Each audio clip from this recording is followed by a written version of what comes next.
Is it true that Cuff It was originally a Tony's record? Is that true? Yeah. Cuff It? Yeah. Part of it, a big part of it was the horns, all of that. He had heard it. I've just played it for him maybe 6 months before I gave it to B. And I was like, this could be a dope song for us. I had it for about a year, almost maybe 2 years. And then I gave it to another person that could run down the street and probably dunk from half court, as Beyonce. So, and then they took it where they took it to. Wow, it went somewhere. Yeah. Oh yeah, straight out the park. It's still going. It went a little somewhere. That did all right. We sound crazy. He is one half of the duo Louis York and an award-winning songwriter. Yes, sir. It's Claude Kelly. He is award-winning songwriter and other half of the dynamic duo Louis York. What's up, y'all? It's Chuck Harmony. Music executive and Renaissance man. Hey, it's Billionaire. Music aficionado. What's up? It's Timon Bacon from Macon. We Sound Crazy is your official backstage pass to all things music and culture. Your boy Billionaire is in the building. Claude Kelly is in the building. What's up? Chuck Harmony in the building. Bacon from Macon is in the building. As you see, we are live from the National Museum of African American Music in the Roots Theater. Yes, sir. This is a big day for us. I'm excited. It's a big one. You see, I got a hoodie on that speaks to the energy. You heard the intro. Hey. We got some legends in our presence. Like, for real. 100% We tossed that word around way too frequently. Way too much. But it is absolutely appropriate and fitting for this occasion. We've got, I would say, they've got too many number ones to count. I think about, I'm looking at the screen, It Never Rains in Southern California, Just Me and You, Whatever You Want, Lil Walter, Anniversary. The blues. The blues. Come on, Timon. You know what we're talking about. We got Raphael, Dwayne, and Tim, a.k.a. Tony in the building. Make some noise. Thank y'all for being here, man. This is a big deal for us. Appreciate y'all. Definitely a music town. Oh, yes, yeah. it is. Music City, it is. man. Welcome to Music City. Yes, y'all are stopping by in the middle of a groundbreaking, I would say historic comeback, reunion tour, right? I don't say a reunion. We call it a revisit. A revisit. I like that word much better. So 25 years since you all done your last tour, is that correct? Yes, that's correct. Yeah, 25 years together. Yeah. Wow. Straight up. So what caused the initial, I won't say break, but just a pause? Because y'all are family. For people that don't know, Right. brothers, cousin. Yeah. Like, what caused that initial? Like, because I'm sure y'all saw each other at family reunions and cookouts, and still creating together, and I think we just me and Tim went to high school together.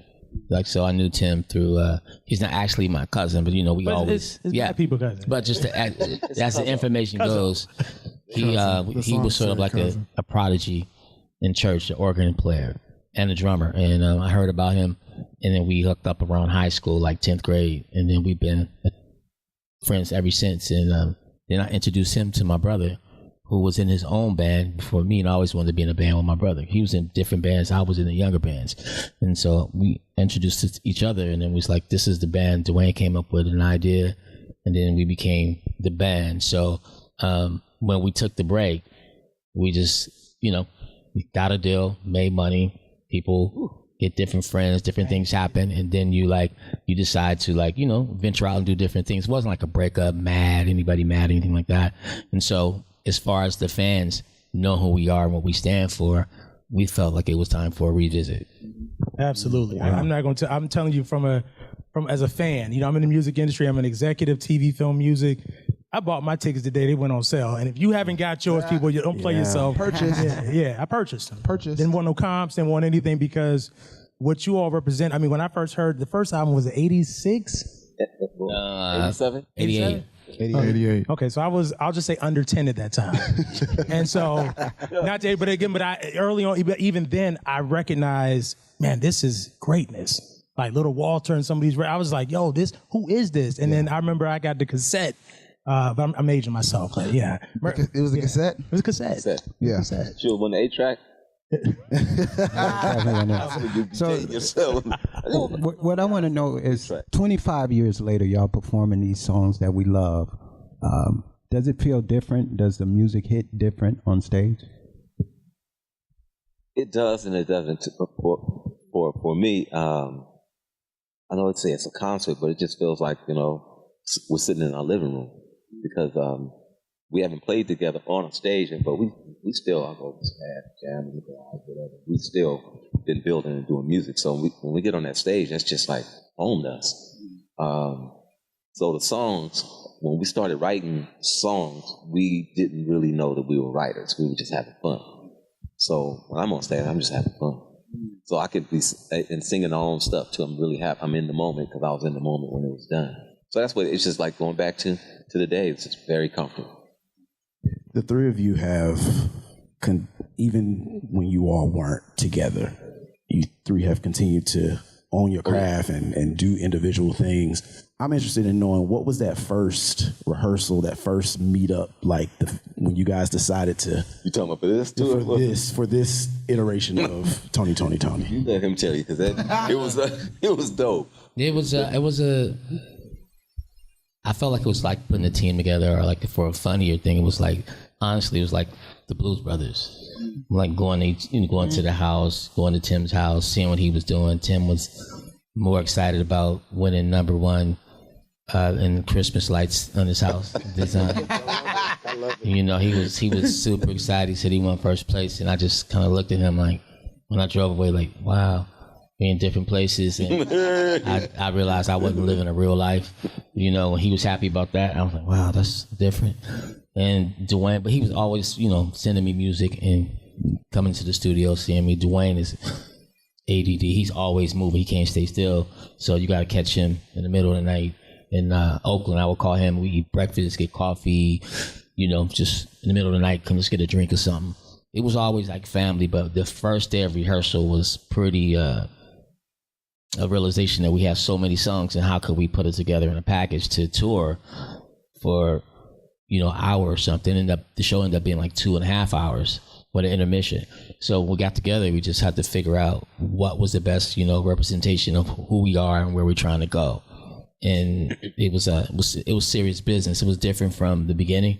And when we put it together, it just felt like I knew we had something to say, and we didn't want to tour with a lot of different people. So some tours that people asked us to be on.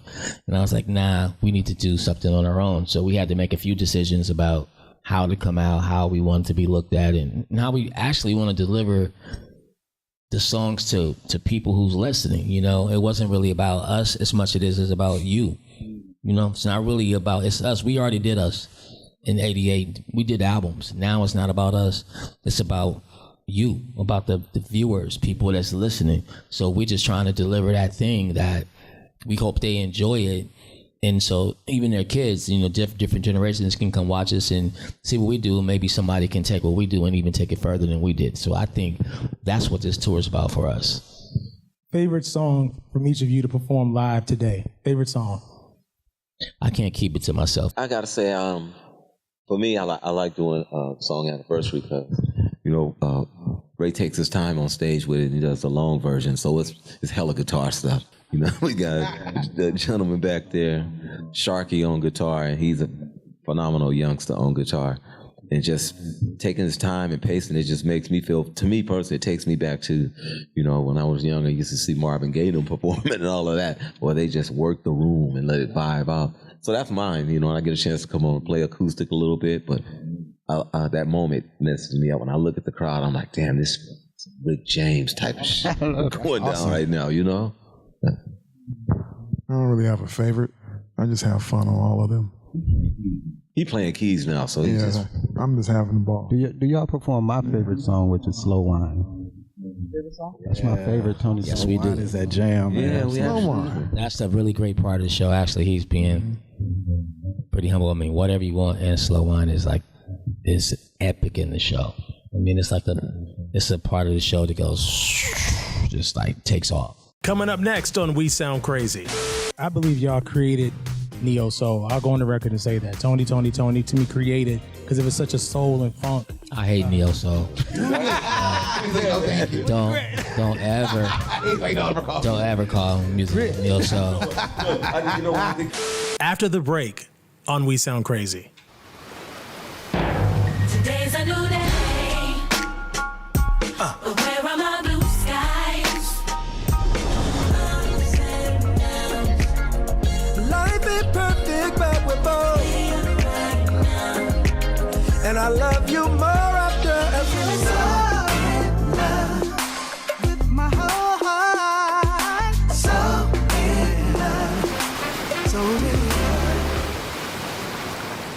on Fox Face Off, we tell the raw, unadulterated truth. Fox Soul Face Off. We are given the platform here with no fear. Always comes out swinging. We should be saying, hey, stop shooting and killing people. Nothing held back. They wanted black hip-hop moguls and artists to continue the feud. No punches pulled. And neighborhoods come up. You interrupt me all the time. Tune into the show where opinions collide. Fox Soul Face Off. New episodes weeknights at 9 or stream anytime on Fox Soul. Ready to lose track of time the best way possible? Rolling! From the funniest videos to the wildest things online, we do the scrolling so you don't have to. It's Usher. He had that synthetic hair melting. You hear me? Why y'all talking about that lady hair like that? Ain't he alone? Catch us every weeknight, 7 p.m. Central on Fox Soul. Louder for the people in the back. Hey, it's your girl Carolina Sanchez, and The Nightcap is the late night show where no topic is off limits. Join me as we dive into the wild world of relationships, sex, and everything in between. From hilarious dating disasters to steamy secrets, you know we've got it all. We've got celebrity guests, expert advice, and a cocktail in hand. The Nightcap is your guilty pleasure. So grab your drink and tune in because the best stories start after dark. The Nightcap. New episodes weeknights at 10:30 or stream anytime on Fox Soul. I wonder if you know that I want the best for you. But how long will you fight solo? I wonder if you know that we can get help. Not wondering anymore. Love, your mind.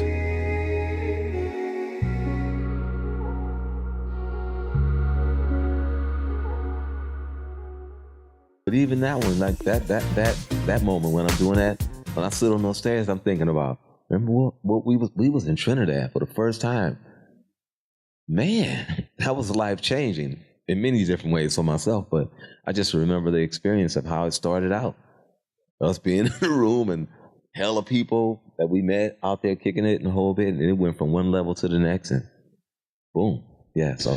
It's so different now, and I feel like there's probably, you might know somebody, I feel like there's a lack of bands. Yeah. In the way that you guys represent musicianship and obviously family, but teamwork and on stage and in the studio. Is there anyone that you love that you listen to right now that you feel like is making y'all proud, that y'all love in terms of records and performance, really? Some badasses out there right now. This next generation is really upholding it, and you know, I'm glad to see that they're inspired by what we did and they're taking it to the next level. But there's a lot of artists that we had the opportunity to work with, either develop or mentor or whatever. That's just happen to be those number one artists. You know, a young lady by the name of Gabby. Her is someone that that came through the Tony's lens. You know what I mean? I call it Tony School of Music.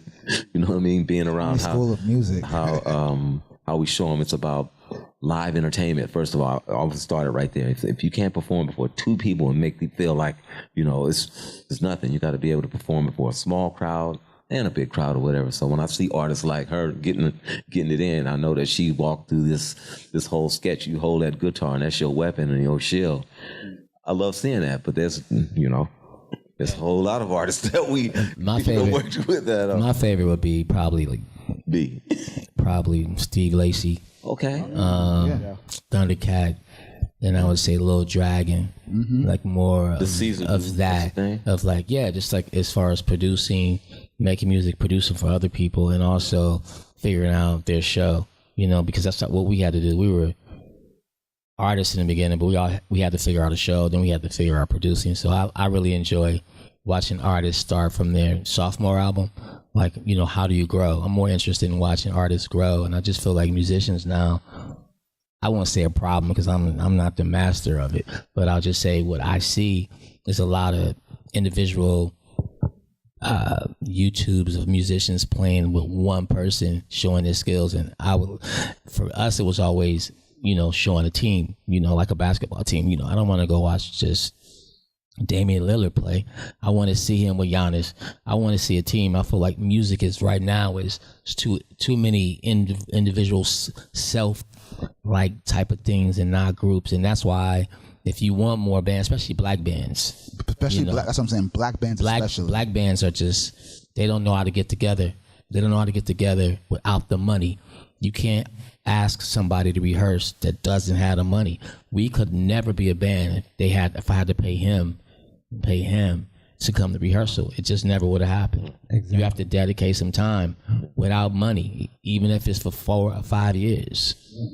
So that's why we don't have any black bands, because everybody either want to play at church all day or show their individual skills and get endorsements and hang out at the NAMM show. I think it's whack. A part of it is just is losing the joy of even rehearsing. Sometimes the rehearsal is better than the show. Like, you get in there and you sweat it out. You catch a good run sometimes, and it feels great. And that's how you grow as people, but as a band. And you sometimes songs come out of that. You jam in, all of a sudden. I think some of the dopest part of our show is the sound check. Right. The sound check be If you go to a boxing ring and you watch people spar, I've seen professional fighters spar, and it's better than the fight you watch on TV. Mm-hmm. You know, and them dudes are getting paid $5 to get beat down by that pro.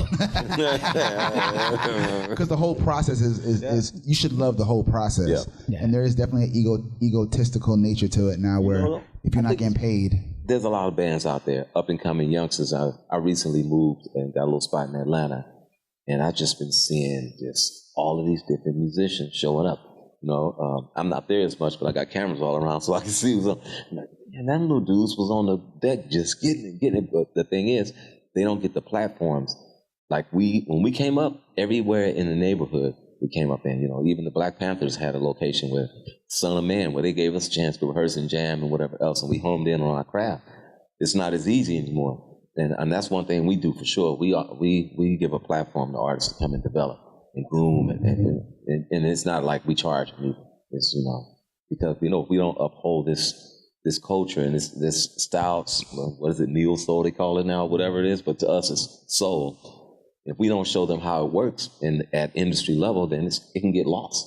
So I'm really serious about that. I believe y'all created neo soul. I'll go on the record and say that Tony to me created, because it was such a soul and funk. I hate neo soul. Don't ever call music neo soul. The only reason why I say that, it's funny to me now, but like some years ago I was dead ass serious. Really? No, because it's like, I don't want to be a new soul. I'm an old soul, right? It's either, as the case says, either you went to school or you didn't. There's no new soul. Neo soul is really a marketing budget for the record industry. If you're an executive, you know. They just called it that. So when you go to a budget meeting, when you go to white executives, you know how to call it. And you say, what is this group? And you go, like, it may be the New Kids, or it might be a new band. You go, what? This is a neo soul. They may sell from 150 to 300,000. And if you're lucky, it might be a D'Angelo and sell 1 million. But it was never really a vibe. Hip hop was a real thing. From the beginning, neo is like it's a name for a budget at a marketing meeting, and it just never felt right to me. So I was like, when they said neo, so I was like, definitely not me. You have to understand something. This younger generation speaks an entirely different language, and they make up words, and guess what? It's going to be in the dictionary.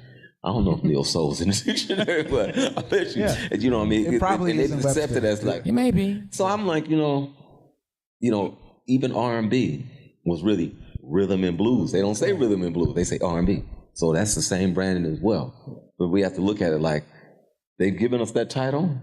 I'm gonna wear that badge like a bitch, and like, listen, because it inspired so many different people to get on those instruments and do. If they want to call it that, we look at it as you're doing soul music.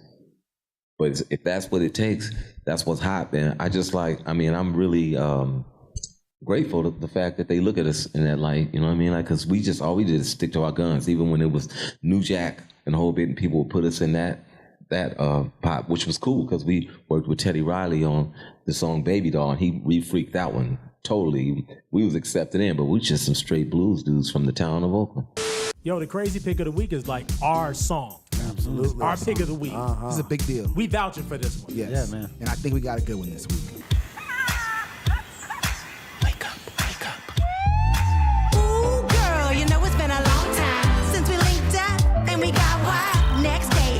With the same line, girl, you have the whole place going up like, ooh, such a mood. I never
You know it's been a good night when I say that I looked up.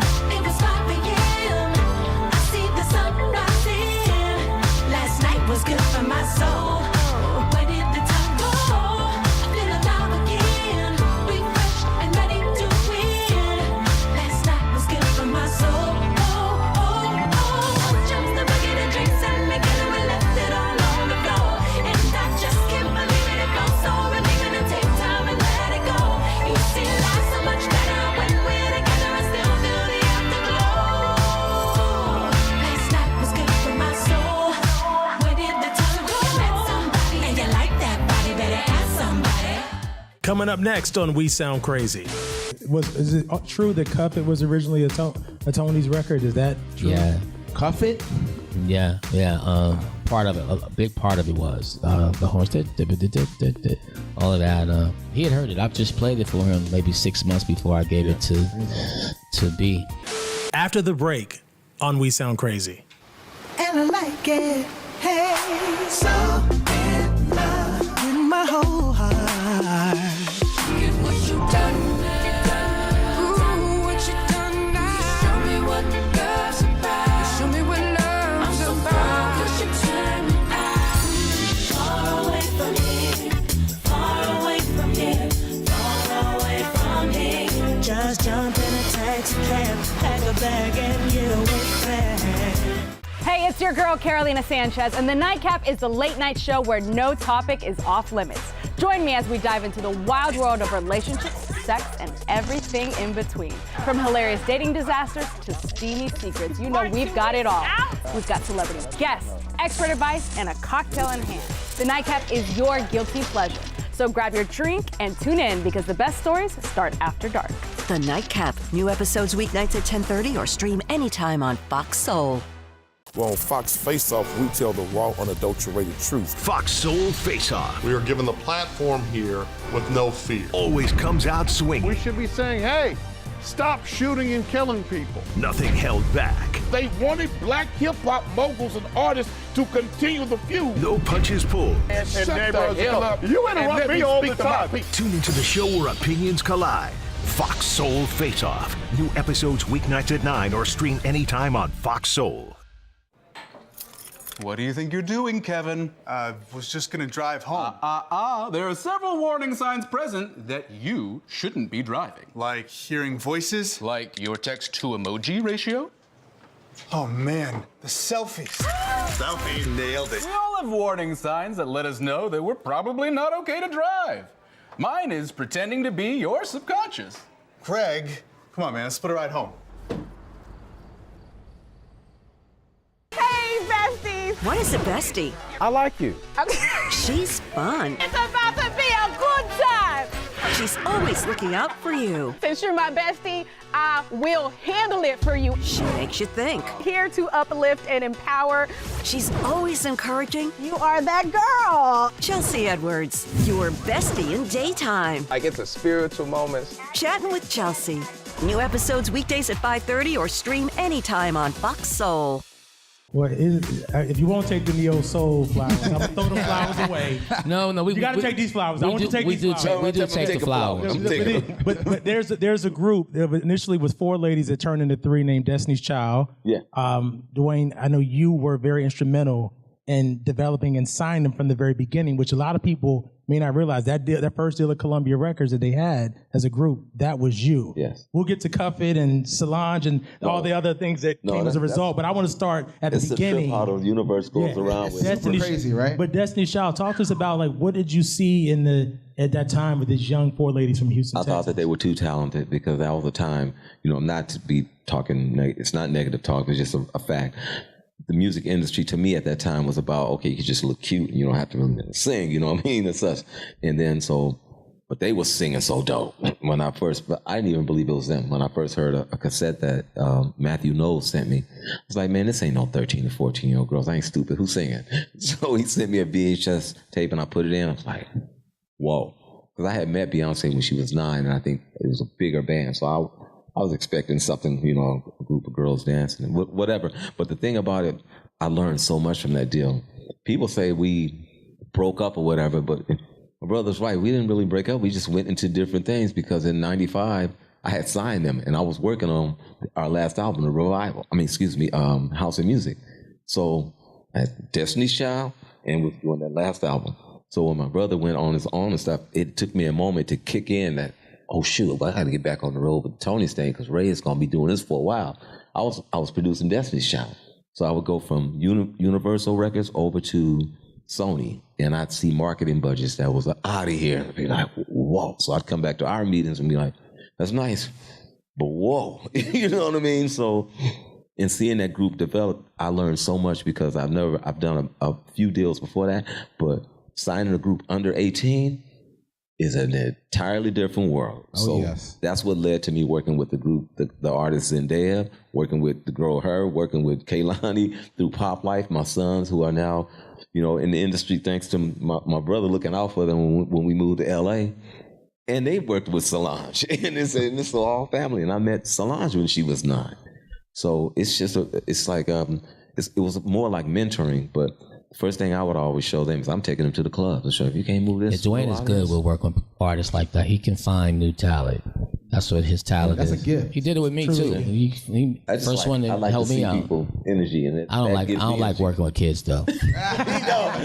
I'm cool on that. I don't want no kids around me. No artists. I love this fool. Get that little kid away from me. I don't want a little kid. Now, the thing about what I love about y'all is that we're in a business where they're always trying to find the trend and what's working and what's not, and get rid of this thing for that thing. But it's very hard to make music that's timeless, that works whenever you hear it. And from the first time I heard y'all back in '88 to literally the music that y'all doing together and producing for other people to this day has this futuristic thing going on, but it's also soul food. It feels like it's comforting. It's warm, it's organic, it's real. Has it been hard to maintain your sound in a business where they're always trying to pressure you to change and be something you're not? No, not at all.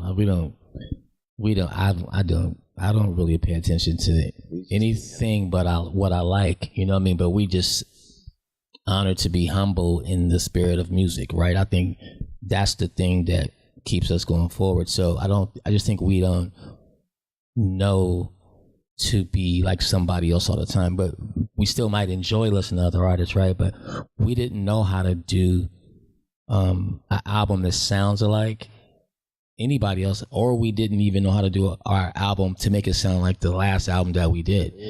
So we didn't really know how to do that. So people will say to me like, why would you do an album exactly like you just did the last one?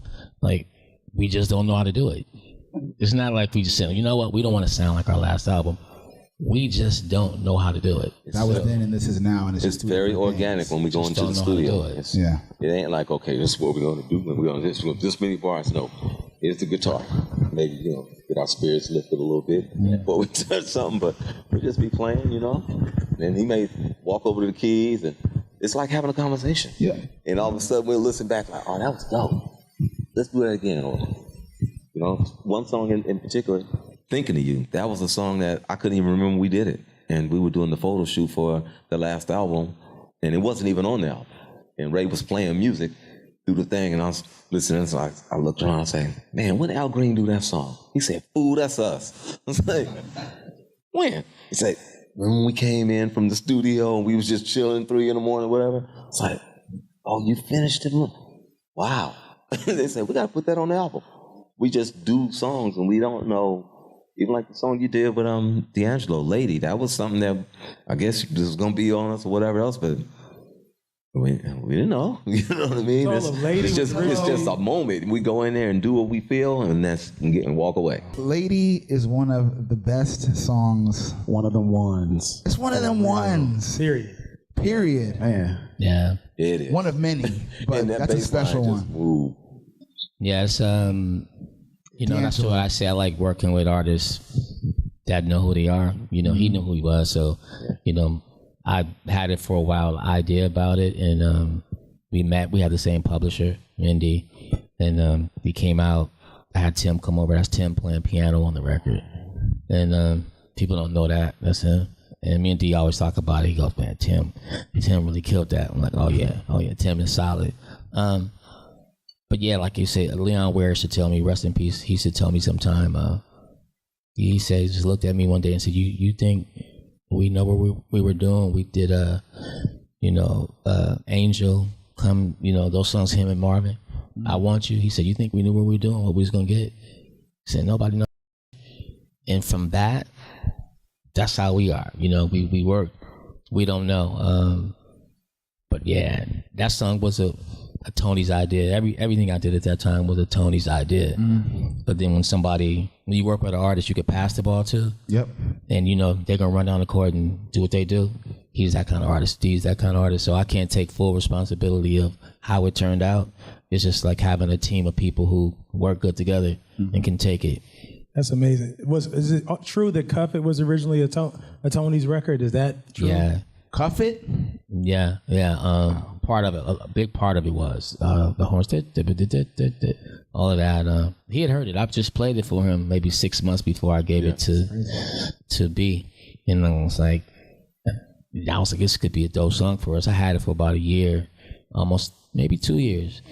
And then I gave it to another person that could run down the street and probably dunk from half court, as Beyonce. So, and then they took it where they took it to. Wow, it went somewhere. Yeah. Oh yeah. Straight out the park. It's still going. It went a little somewhere. Got room for another music pick? Well, here it is.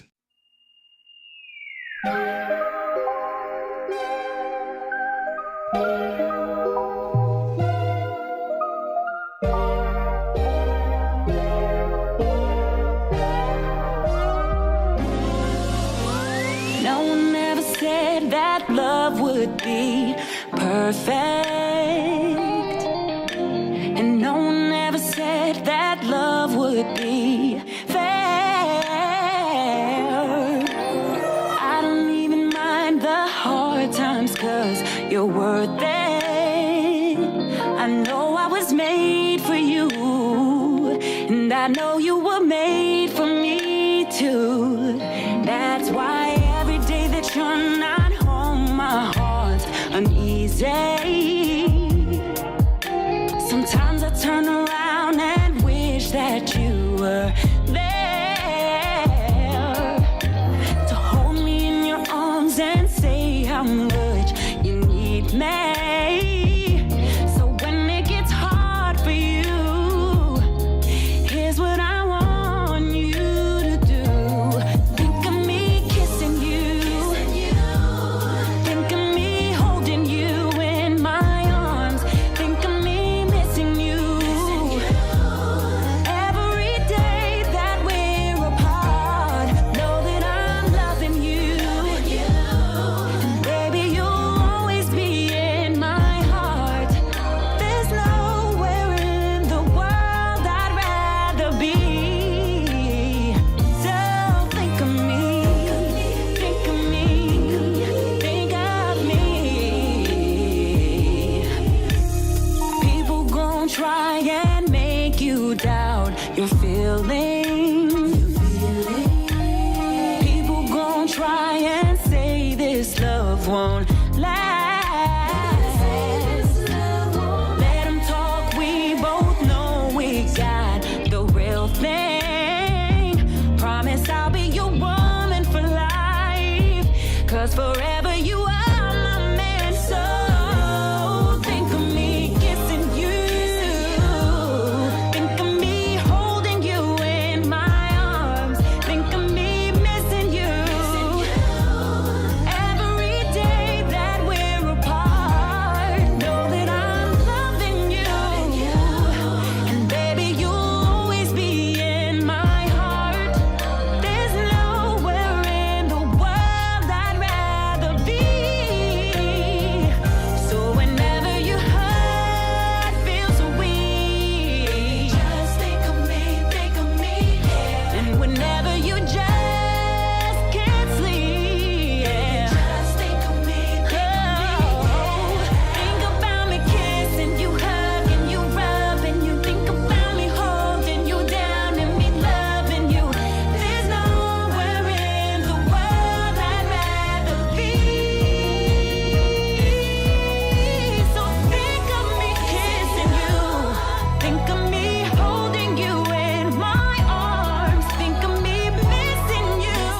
Coming up next on We Sound Crazy. We do a game called Mount Rushmore here on We Sound Crazy, where we want to hear, typically we'll say the artist, but I'd love to hear from each of you, songwriters and producers, on your individual Mount Rushmores. Oh, top 4. Mine would be... After the break on We Sound Crazy. Today's a new day. But where are my blue skies?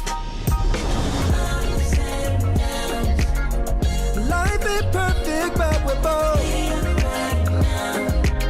And I love you more after every song. With my whole heart. So in love. So in love. Hey, besties. What is a bestie? I like you. She's fun. It's about to be a good time.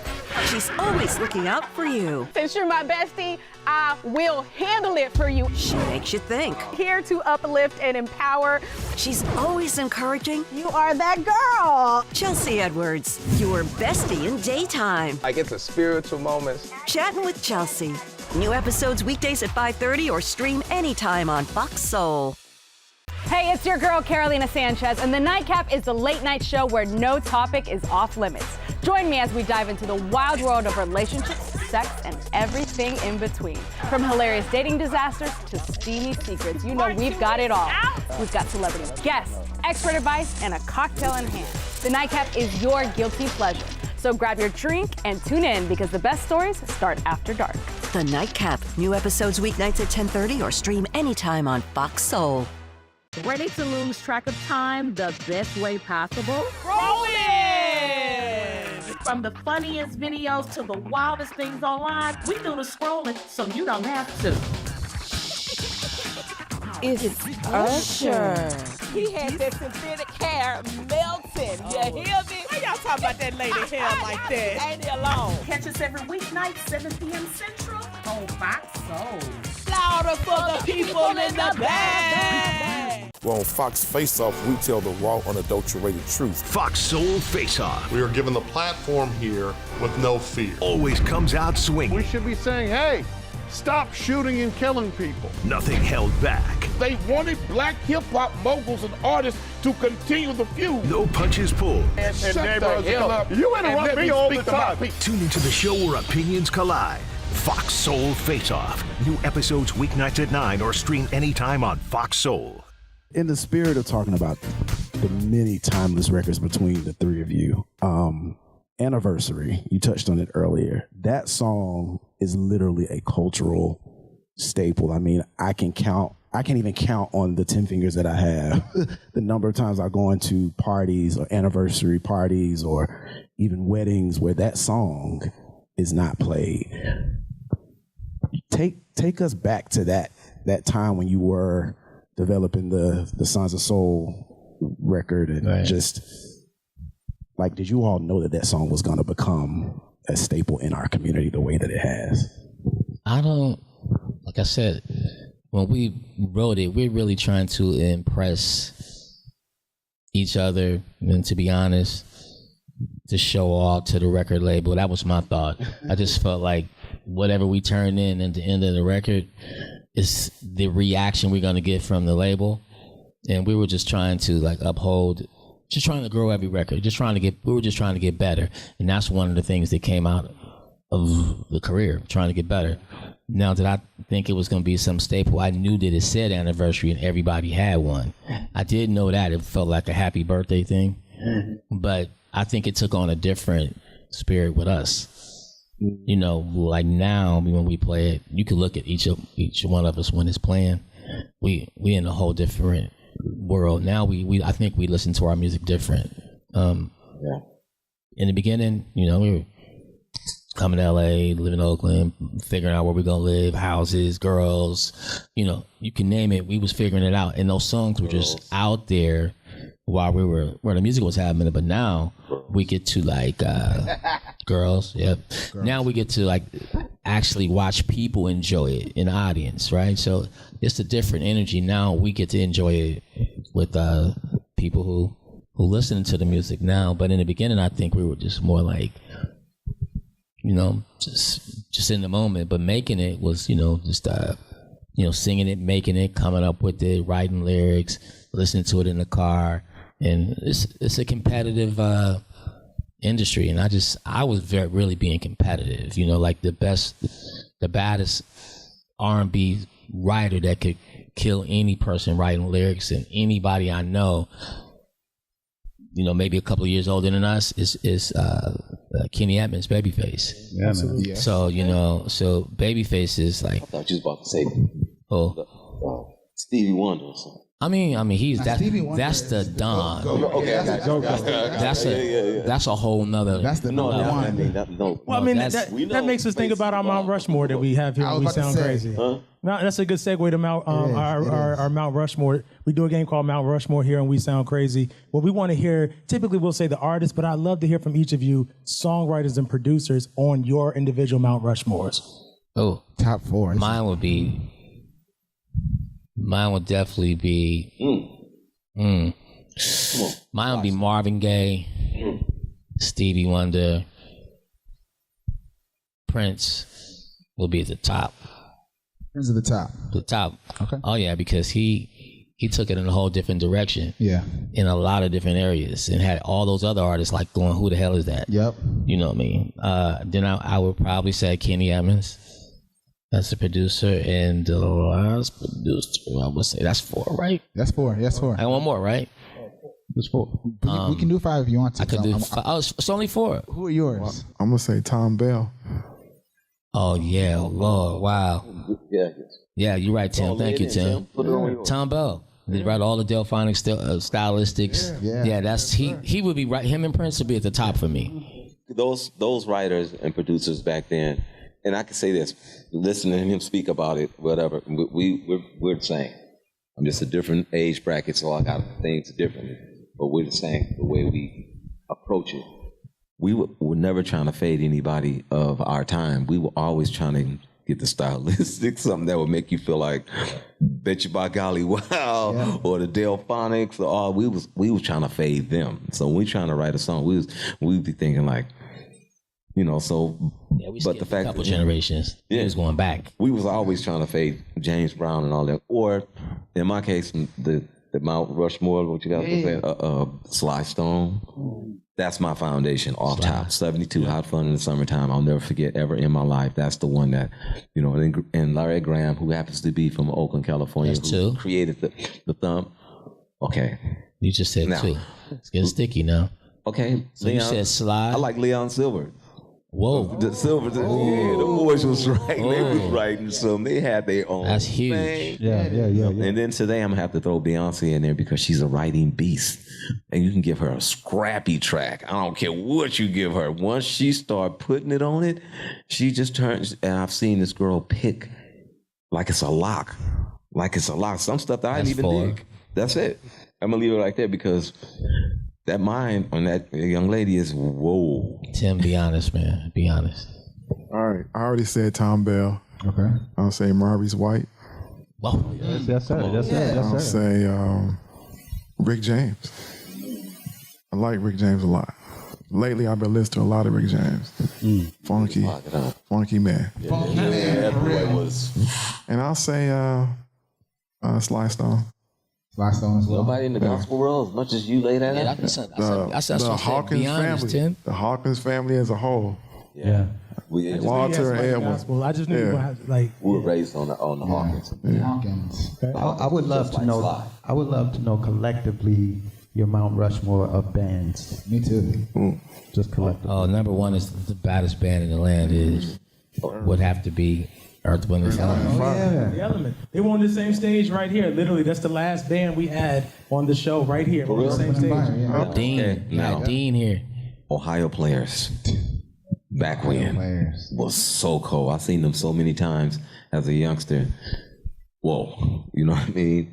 They were some bad writers. More like jazz back then too, but it was funky. Yeah. You know what I mean? Like Funky Worm. That's so. I'm trying to find a producer to produce all Earth, Wind, and Fire. Oh, that dude. Yeah. Dude. I'm just having a brain. Blah blah. I should not ever forget. Shuggy Otis, Brother Johnson. Huh? Yeah, Charles Stepney. Charles Stepney is the all-out Don. over to me than any of the producers. No songs like that, man. I mean, if you ask Earth, Wind & Fire, like I've talked to Verdine and I talked to both of them and Philip, and they have some great stories about Philip and Maurice. Like he was the only one. They would say he's the only one could walk into the room and tell Reese to shut up. Wow. And they say that to me all the time. So I mean, I'm just saying that. But that was his mentor. Was this guy like this jazz guy who was like? I mean, there's so many people behind, but I would say my favorite band would be, because of the rhythm sections, bass guitar and drums, would be rhythm sections would be Earth, Wind & Fire, James Brown rhythm section, first one, Bob Marley's rhythm section. Just the coldest bass and drums ever. Yeah. Now we cannot forget the Funk Brothers. I'm sorry. Oh yeah. That whole the rhythm section, that whole town, that James Jamerson, or what? Who else, Tim? Can't forget Chic.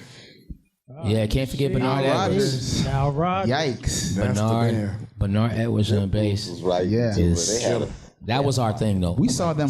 Chuck and I saw them live a couple of years ago. Chic. I don't know who they were on tour with, but they were killing. Oh, nobody could. You cannot let. It was Earth, Wind & Fire. It was them and Earth, Wind & Fire. But they were first. Oh, they wear you out. Worn out. Done. People get done. You almost forget that there's a whole other band coming after them, and it's Earth, Wind & Fire. Yeah. Earth, Wind & Fire is probably the only band that could withstand it. Yeah. Because they're touring with Duran Duran now. And I talked to Now, and it ain't nice for Duran Duran. It ain't nice, and they shouldn't make it easy. No, they can't. They can't make it easy. Those Coldest, they wrote some songs for Duran. They hit. So it's win-win. You can ask with your own bill. Yeah, I told Nile Rodgers, I said the only way somebody could really tour with you is you would have to give us 5 of your songs for us to play. Right. That's your songs before you came out. He has that many hits that he could let you borrow 5 of his. It's crazy. He got too many hits. But I witnessed Chic way back in the day. I'm gonna date myself. I'm the oldest of the group, so let me just let you know. I saw him too, bro. Gap Band was on it. Cameo was on it, and Sister Sledge was on the show. It was an outside day on the green. Man, and she came up there and tore their asses up. I couldn't believe it. And the little skinny ties, and they were just so clean, and they had the violin players, and they had a white script with the splits up. Okay, we kind of violating a little bit. We didn't mention Funkadelic. We definitely didn't. Funkadelic definitely one. Come on. We went Michael Hampton. Mothership Landing. Yeah, we're just band people. So if you see how confused we are talking about bands, it's so many bands, but that's why we're like on this tour, we're able to like we take a little bit from everybody that we sing. We had a piece of Parliament in one song. We take pieces of everybody and sort of bring it to the forefront of this audience who forget fast because we don't celebrate these people like we need to. Agreed. We really don't. That's the reason why we started the podcast is to have these conversations because they need to be had and talk to people about who they're influenced by and who we should not be forgetting along the way. It's important.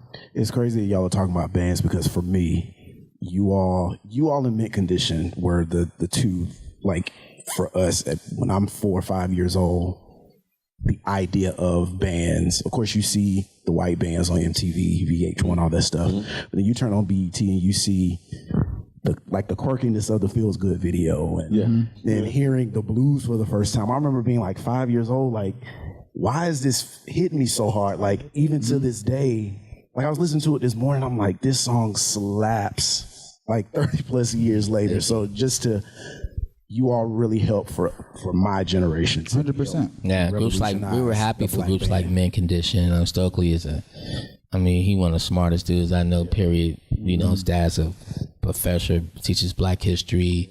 You know, his name is after Stokely Carmichael. He's just a well-rounded human, and he sing like crazy person and play drums like a crazy person. Coming up next on We Sound Crazy, a soundtrack called Boys in the Hood. Me and You was a song on that soundtrack. Was there the names mentioned in the song? It was like, don't worry about Johnny, don't worry. Is that New Edition related? After the break on We Sound Crazy. And I like it. Hey, so in love with my whole heart. Get what you done now. Ooh, what you done now. You show me what love's about. You show me what love's about. 'Cause you turn me out. Far away from here. Far away from here. Far away from here. Just jump in a taxi cab, pack a bag and get away fast. Hey, it's your girl, Carolina Sanchez, and The Nightcap is the late night show where no topic is off limits. Join me as we dive into the wild world of relationships, sex, and everything in between. From hilarious dating disasters to steamy secrets, you know we've got it all. We've got celebrity guests, expert advice, and a cocktail in hand. The Nightcap is your guilty pleasure. So grab your drink and tune in because the best stories start after dark. The Nightcap. New episodes weeknights at 10:30 or stream anytime on Fox Soul. I'm Isaiah Carey, here to shake things up with the stories that hit hard and matter most. Here on The Factor, we cover news with grit and authenticity. We challenge the status quo and get down to real talk and bold discussions. Join us as we amplify the voices that disrupt, inspire, and lead the charge for change. Your story is power, and we're here to unleash it. The Isaiah Factor Uncensored. New episodes weeknights at 9:30 or stream anytime on Fox Soul. I was a quarterback at Hardaway High School. College first-round draft pick. During the football season, I would stop eating. But I didn't know I was depressed. We didn't have any education behind what mental health was. I started to learn it starts here first. If this is together, I'll be better as a father and as a husband. We have to redefine what being a strong man is and heal, love your mind. I wonder if you know that I want the best for you. But how long will you fight solo? I wonder if you know that we can get help. Not wondering anymore. Love your mind.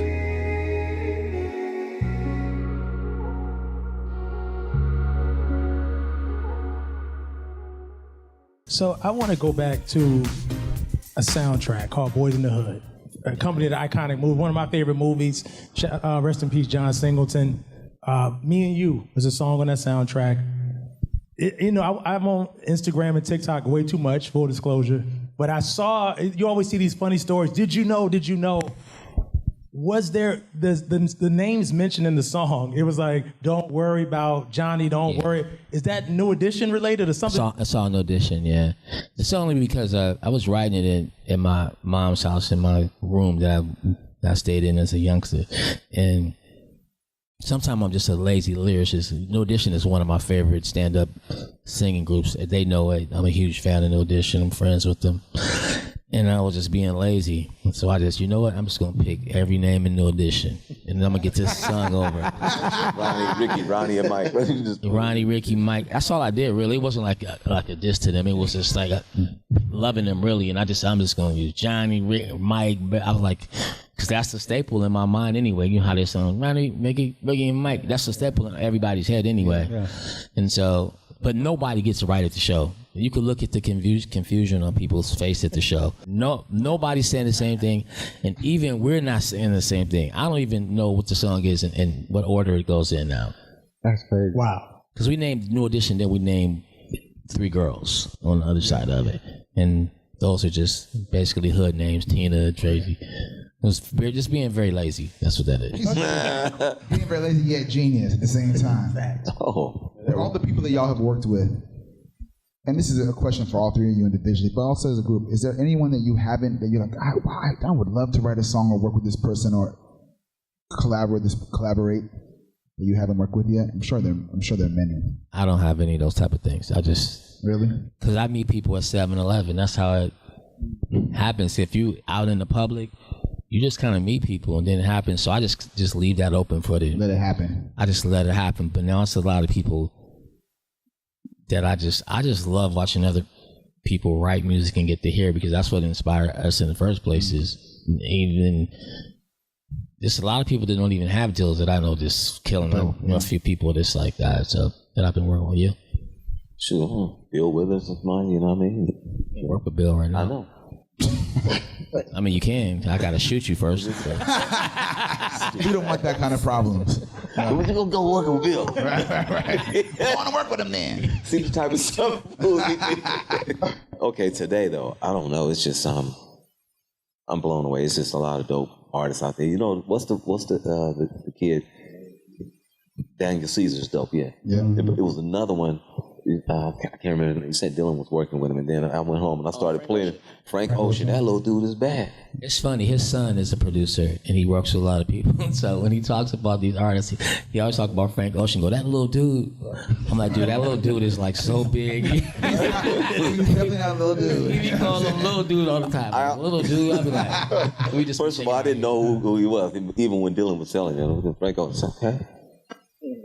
That's so now, you know, my mom on Billy Ocean. Okay, maybe he could be related to Billy Ocean. I don't know, but you know, once I found out who he was, I had to call Dylan like, "Hey, that dude's dope." Yeah. He's a big dude now. Yeah, for sure. Yeah. We have a segment called the Esther Roll Black Excellence Award. Backstory: my brother to my right, Timon, put us on game. I didn't know Esther Roll, the actress, singer. She had a gospel album in 1975. Called Garden of My Mind on Savoy Records. It had us thinking about a ton of musicians who, you know, some got their critical acclaim and Walk of Fames and Grammys, but still never got quite the credit that we feel like they deserve. So each week we nominate an artist, a group, an executive, and we basically crown them our special Irby winner. And I just think we got to just put some respect on the Tonys right here. I mean, it's Raphael, Dwayne, and Tim. I mean, come on, man. Like, that's the motion on the floor. They're my nomination. I second the motion. and the decision has been made. I turned the motion. We were eager to give y'all flowers because obviously you've been so influential to us personally, but also black music, black culture, American music. Yeah. Which is all the same thing. Black music is American music.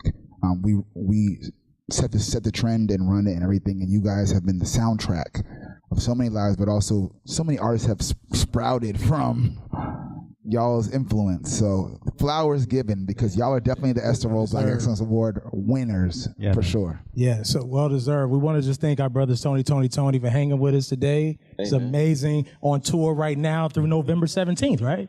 Yes. I'm going to the show. Get your tickets. I'm going to the show. Let me tell you something. This is going to be in a pocket, a pouch or somewhere. I won't have this because I'm going to be present in the moment. No phones. But my first concert ever was you guys. I'm from New York City. My first concert was y'all and Janet Jackson, Madison Square Garden. New Year's Eve night.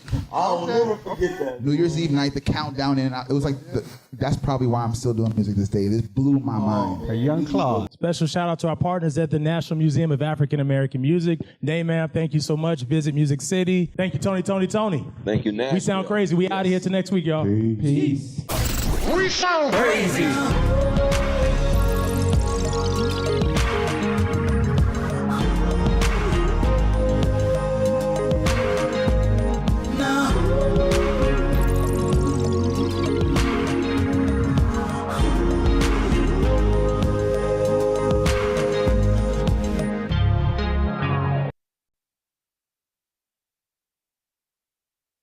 The late, great Tupac's family was all about that smoke, we'll explain, and you won't believe what Idris Elba has never seen in his life. And do you young guys have a chance to get some cougar action with Charlize Theron? And Cynthia Erivo praises the thong song. We got all that and much more, so welcome to Side Dish.